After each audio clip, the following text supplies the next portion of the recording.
Hello viewers, আসসালামু আলাইকুম। Welcome back to my channel. তোমরা হয়তো আমার চ্যানেলে একটি শর্ট ভিডিও নিশ্চয়ই দেখেছো। আমি চাপা পুঁটি শুটকি অর্ডার করেছিলাম অনলাইন থেকে, আর তা আমি শেয়ারও করেছিলাম। তো এখন এই চাপা পুঁটি শুটকিগুলোকে আমি একটু ঝাল ঝাল করে চচ্চড়ি করব। আমাদের গ্রামের ভাষায় বলা হয় শুটকির মরিচ বা শুটকির ঝাল। তো কথা না বাড়িয়ে মূল কাজে চলে আসি। এখানে আমি শুকনো একটা পাতিল নিয়ে কিছু তেল দিয়ে দিয়েছি, পেঁয়াজ কুচি দিয়ে দিয়েছি। পেঁয়াজ তোমরা স্ক্রিনে দেখতে পেয়েছো নিশ্চয় আমি কয়টি পেঁয়াজ নিয়েছি। রসুনও কুচিগুলো দিয়ে দিয়েছি। এর ভিতরে আমি চাপা পুঁটি শুটকিটা ধুয়ে রেখেছি।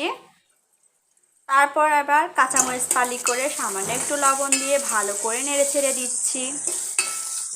চালটা যার যার পছন্দ, এর ভিতরে আমি শুটকি দুটো দিয়ে দিয়েছি এবং ভালো করে নেড়ে ছেড়ে দিচ্ছি। দিয়ে দিয়েছি গুঁড়া মরিচ 1.5 চামচ পরিমাণে, হলুদ দিচ্ছি 1 চামচ পরিমাণে, আবার ভালো করে নেড়ে ছেড়ে দিচ্ছি। যখন মশলাগুলো পুরোপুরি আসছিল তখন একটু পানি দিয়ে দিয়েছি 1 কাপ পরিমাণে। ঢেকে দিচ্ছি 2 থেকে 3 মিনিটের মতো। ফিরে এলাম 2 মিনিট পর। এর ভিতরে আমার তেলগুলো উপর দিকে উঠে এসেছে, মশলা আর পেঁয়াজ সবগুলো একসাথে হয়ে গিয়েছে। যতটুকু পানি আছে অতটুকু শুকানো পর্যন্ত আমি অপেক্ষা করেছিলাম। এর ভিতরে আমি চুলার আঁচটা অনেক বাড়িয়ে দিয়েছিলাম, কারণ শুটকির মরিচটা আমার বরাবরই পছন্দ। তাই দেরি না করে আমি বসে গেলাম খেতে। আমার শুটকি খুব ভালো লাগে, আপনাদের ভালো লাগে যদি কমেন্ট করে জানাবেন।